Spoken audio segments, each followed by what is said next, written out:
어버이 주일입니다. 세상의 모든 어버이를 축복합니다.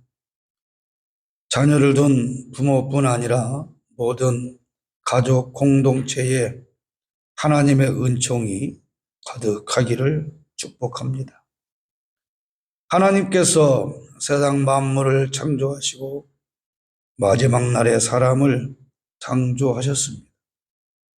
아담과 하와를 창조하셔서 최초의 가정 공동체를 만드시고 온 우주 만물을 다스리도록 하셨습니다. 다시 말하면 만물을 창조하신 이유는 그 모든 걸 사람에게 주시기 위함이었다는 겁니다. 하나님은 모든 가정이 하나님을 모시고 사는 에덴 동산처럼 행복하기를 원하십니다. 그러나 최초의 가정은 행복할 수 없었습니다. 그것은 하나님을 사람들이 배신했기 때문입니다. 하나님께서 정해주신 질서를 깨뜨렸기 때문입니다. 아담과 하와는 하나님의 가르침을 따르지 않았습니다. 세상의 많은 문제는 교육에 있습니다. 잘못 가르쳤거나 잘못 배웠거나 바른 가르침을 따르지 않은 교육의 문제에서 불의와 불법이 판을 치게 되고 정의는 사라지는 겁니다. 지금 대한민국을 혼돈 속으로 몰아넣은 가장 큰 원인은 교육의 잘못된 탓입니다.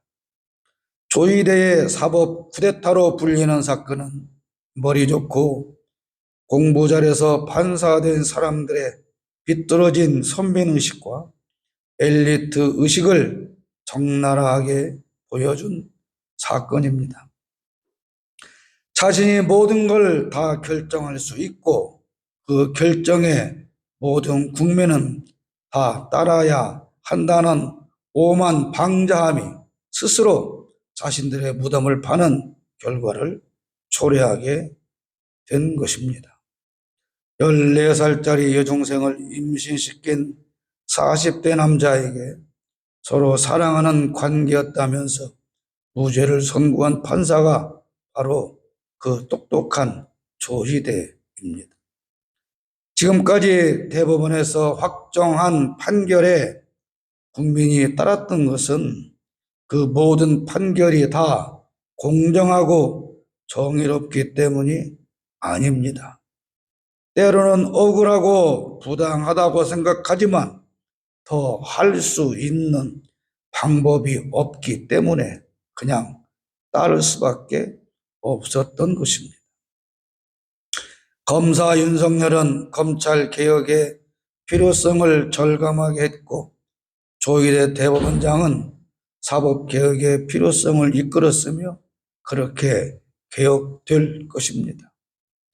저는 오늘 어버이 주일을 맞으며 자녀들이 부모를 공경하고 순종하는 건 지극히 당연하지만 어버이 된 사람들은 과연 어떻게 자녀 교육을 해왔으며 또 어떻게 해야 하며 지금까지의 교육이 무엇이 문제였는지 그것을 살펴보고자 합니다. 오늘 성경은 마땅히 자녀들에게 행할 길을 가르치라고 합니다. 6절 말씀에 마땅히 행할 길을 아이에게 가르치라. 그리하면 늙어도 그것을 떠나지 아니하리라 그랬습니다. 마땅히 행할 길이 무엇인지 살펴보기 전에 중요한 건 아이 때 가르치면 늙어도 떠나지 않는다는 말씀입니다. 우리 속담에도 3살 버릇이 8까지 간다고 합니다. 천주교회에서는 만 6세가 되기 전에 신자로 만드는 교육을 해야 한다고 합니다. 만 6세 이전에 그 사람의 인성이 완성되기 때문이라고 합니다.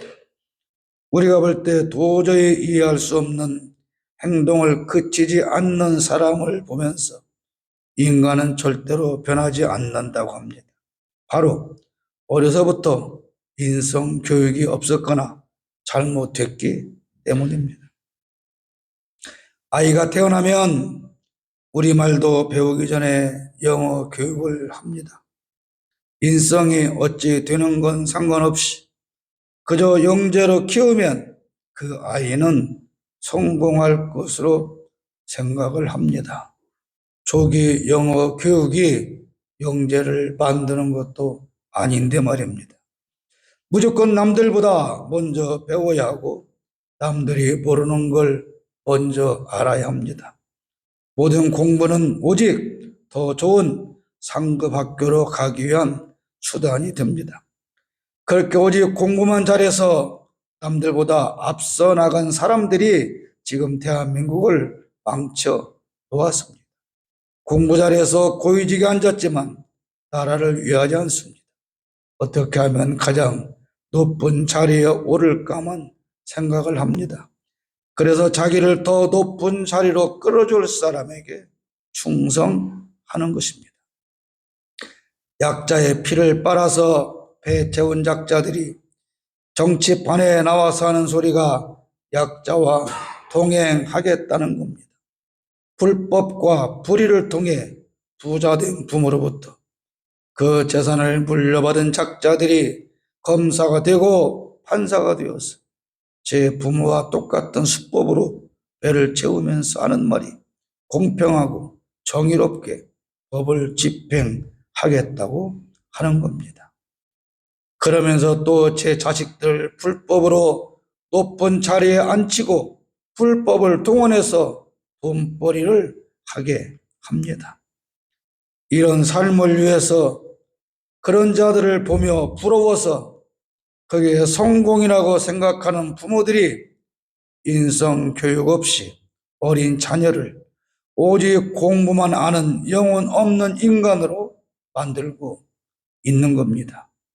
그렇게 자란 사람들이 이웃을 짓밟고 탄압하고 이용하고 무시하고 기득권이 되어서 선민의식을 가진 수많은 윤석열이 수많은 조이대가 나라를 망치고 국민을 힘들게 하는 겁니다. 어린아이를 영재로 만드는 교육과 더불어서 또 한 가지 문제는 착한 사람으로 만든다는 겁니다.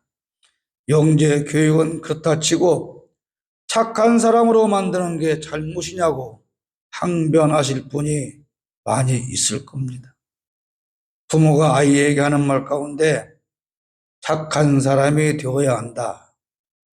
그 착한 사람은 윗사람과 어른의 말에 순종하는 사람이다.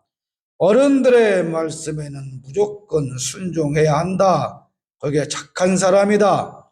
그렇게 가르쳐 왔지 않습니까? 그런데 바로 그게 문제라는 겁니다. 어려서부터 그렇게 교육받은 착한 사람들이 상관의 부당한 명령에 복종해서 쿠데타를 일으킨 겁니다.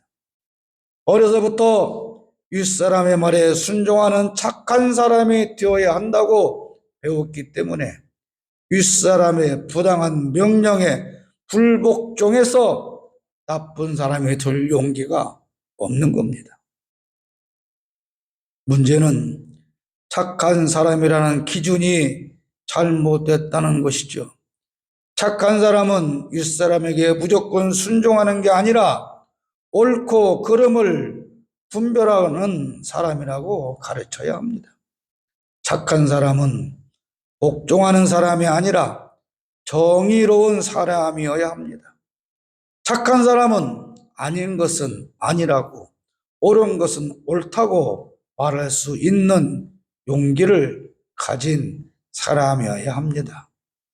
윗사람에게 무조건 순종하는 착한 어린이는 엄마가 건널목에서 빨간불에도 야 건너가자 그렇게 말하면 따라가야 합니다. 만약 엄마 안 돼요 그렇게 엄마의 말에 따르지 않으면 그 아이는 나쁜 아이가 되는 거죠. 착한 아이가 아니게 되는 겁니다. 그렇게 배우고 자란 사람들이 대란 수교의 말에 복종하고 조이대의 말에 따라서 부와 뇌동하는 겁니다. 윤석열의 생각으로 보면 쿠데타에 따르는 사람은 착한 사람이고 복종하지 않는 사람은 나쁜 사람입니다. 조이대의 생각엔 자기를 따르는 9명의 판사는 착한 사람이고 반대의견을 낸 2사람 판사는 나쁜 사람인 겁니다. 그래서 영재 교육보다는 인성 교육이 우선이어야 하고 착한 사람은 옳고 그름을 판단하는 거라고 가르쳐야 하는 겁니다. 아이 때부터 가르칠 마땅히 행할 길은 그러면 무엇입니까? 1절에 많은 재물보다 명예를 택할 것이요 은이나 금보다 은총을 더욱 택할 것이니라 말씀하고 있습니다. 여러분에게 묻습니다. 여러분은 솔직히 이 말씀에 동의하십니까?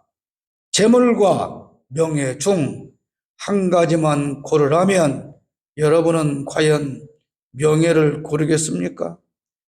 여러분의 자녀에게 그렇게 가르치겠습니까? 많은 재물보다 명예를 택해야 한다. 그렇게 여러분 자녀에게 당당히 가르칠 수 있습니까? 아마도 명예는 다음에라도 얻으면 되는 것 아니냐? 우선 돈이 먼저 아니냐?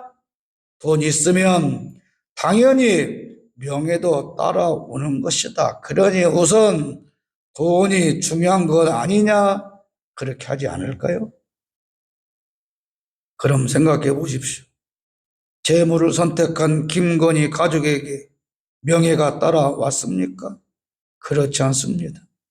그들에게 명예는 없고 수치와 부끄러움만 있지 않습니까? 문영배 전 헌법재판관처럼 사는 게 재물보다 명예를 선택하는 겁니다. 한덕수 대통령 만드는 작업도 김건희가 주동했다는 보도가 나왔습니다.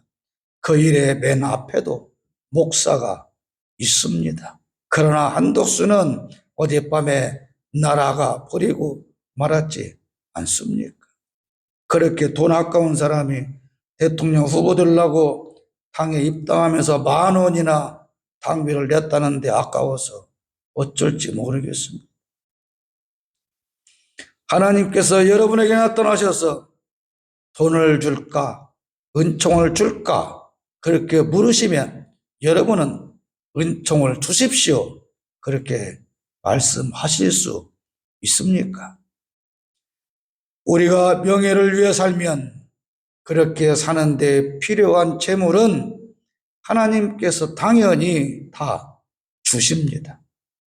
그게 하나님이 우리를 책임지는 겁니다. 마찬가지로 하나님의 은총을 받으면 하나님께서 그 자녀에게 필요한 무엇이든 다 주십니다. 그러므로 우리가 아이에게 무엇을 가르쳐야 하는 것인지 그 답은 이미 나와 있는 겁니다.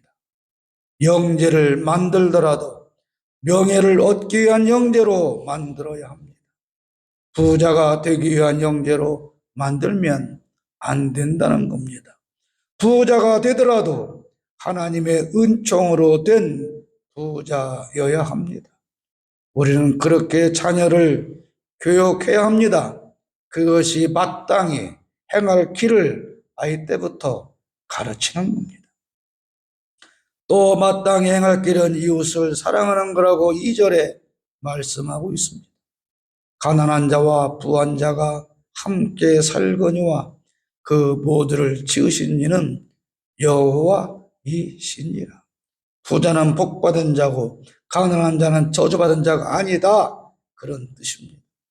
고 노무현 대통령을 보며 전여옥이라고 하는 기자는 대학 나온 대통령을 뽑아야 한다. 그렇게 말한 적이 있습니다. 김대중 대통령과 노무현 대통령은 대학을 나오지 않았습니다. 상고 출신이었습니다. 박정희와 전두환, 노태우는 육군 사관학교 출신입니다. 김영삼은 서울대 출신, 이명박은 고려대 출신, 박근혜는 서강대 출신입니다. 내란 수계 윤석열도 그 자랑스러운 서울대 출신입니다. 그런데 고졸 출신 대통령이 나라를 망치거나 쿠데타를 일으킨 적이 있습니까? 그러면 대졸 출신 대통령들이 나라를 발전시키고 국민을 사랑한 일이 무엇인지 여러분 기억나는 게 있습니까? 배웠다는 자들, 가졌다는 자들은 그렇지 못하다고 생각되는 사람을 완전히 무시합니다. 지금 이재명 후보자를 절대로 대통령으로 뽑지 못하도록 5만 가지 공작을 다 벌이는 것도 같은 차원에서 일어나는 한 가지의 문제입니다. 지극히 당연한 말이지만 아이들에게 마땅히 행할 길을 가르친다는 것, 누구든지 차별하지 않고 함께 사랑하며 살아가는 세상을 만드는 일에 앞장서도록 해야 한다는 것입니다. 그러나 솔직히 이 세상은 너무나도 차별이 심하지 않습니까? 더 마음이 아픈 건 늘 사랑을 강조하는 교회 안에서도 그렇게 차별이 심하다는 겁니다. 하나님께서 원하는 세상은 누구든 차별당하지 않고 함께 더불어 사랑하며 사는 세상입니다. 여러분의 자녀들을 그렇게 교육해야 하지 않겠습니까? 오직 머리가 되어라. 오직 경쟁에서 앞장서야 한다고 가르치는 것이 아니라 누구도 차별하지 않고 차별당하지 않는 세상을 만들어야 한다고 가르쳐야 하는 겁니다. 다음은 슬기로운 사람이 되는 교육을 해야 합니다. 3절 말씀에 슬기로운 자는 재앙을 보면 숨어 피하여도 어리석은 자는 나가다가 해를 받느니라 그랬습니다. 슬기로운 사람은 어떤 사람입니까? 사리를 밝혀 일을 잘 처리해 가는 능력 있는 사람을 말합니다. 지금 대한민국이 이렇게 어려운 상황을 맞이한 건 바로 국가를 바르게 이끌어가야 할 사람 중에 이런 슬기로운 사람이 없기 때문입니다. 정치인들이 슬기롭지 않습니다. 한때 정부와 국정을 책임졌다는 어느 정당을 보십시오. 그들이 대통령 후보를 선출하는 과정을 보십시오. 그런 우스꽝스러운 일이 없습니다. 슬기롭기는커녕 그렇게 어리석을 수가 없지 않습니까? 슬기롭지 못해서 어리석은 자들은 늘 재앙을 달고 다닙니다. 지금 어리석은 검찰도, 어리석은 사법부도, 어리석은 정치인들도 엄청난 재앙을 눈앞에 두고 있지 않습니까? 어떤 자리에서 어떤 일을 하든 어리석은 자는 개인이든 집단이든 재앙을 피할 수 없게 되는 겁니다. 슬기로운 삶을 위해서는 하나님으로부터 지혜를 얻어야 합니다. 지혜는 지식으로 얻어지는 게 아닙니다. 우리가 하나님의 자녀로서 정의로운 삶을 살아갈 때 하나님은 지혜를 더해 주십니다. 슬기롭고 지혜로운 사람만이 하나님의 자녀로서 하나님의 자녀다운 삶을 살고 하나님의 영광을 드러낼 수 있습니다. 여러분의 자녀를 똑똑하게 만들려고 하지 마십시오. 똑똑한 머리로 잔기술을 동원하여 편법과 불법을 자행하며 살아가는 법기술자 같은 그런 자녀로 키우지 말고 하나님으로부터 얻은 지혜와 슬기를 가지고 이 세상을 이롭게 하는 소금과 빛으로 사는 여러분의 자녀로 교육하기를 바랍니다. 그렇게 가르치고 그렇게 되기를 기도해야 합니다. 사람 앞에 겸손하고 하나님을 경외하는 자녀로 양육해야 합니다. 4절 말씀, 겸손과 여호와를 경외함의 보상은 재물과 영광의 생명이니라. 겸손하고 여호와를 경외하면 하나님께서 재물도 주시고 영광도 주시고 생명도 주신다, 그 말씀 아닙니까? 오직 겸손한 자녀로 키워야 합니다. 겸손한 것과 앞에서 말씀드린 윗사람에게 무조건 순종하는 것은 별개의 문제입니다. 윗사람의 부당한 지시에 거부할 때라도 겸손의 기본을 잃지 않고 정중하게 왜 내가 이 부당한 지시에 따를 수 없는지를 설명해야 하는 겁니다. 그게 바로 겸손한 태도입니다. 윗사람의 부당한 지시에 화를 내고 정죄하며 공격한다면 본인이 화를 당하게 됩니다. 그러나 겸손한 태도로 정중히 거부하며 설득한다면 윗사람의 부당한 지시를 처리하게 할 수도 있을 겁니다. 물론 꼭 그런 것은 아닙니다. 그럼에도 신앙에는 기본적으로 누구에게나 겸손하고 정중해야 합니다. 사람에게 겸손한 사람이 하나님도 경외하는 겁니다. 이웃에 무례한 사람이 하나님을 경외한다는 건 불가능한 일입니다. 또한 하나님을 경외하는 사람이라면 이웃을 함부로 대하지 않습니다. 하나님을 경외한다는 건 다시 말씀드리지만 종교적인 행위를 말하는 게 아닙니다.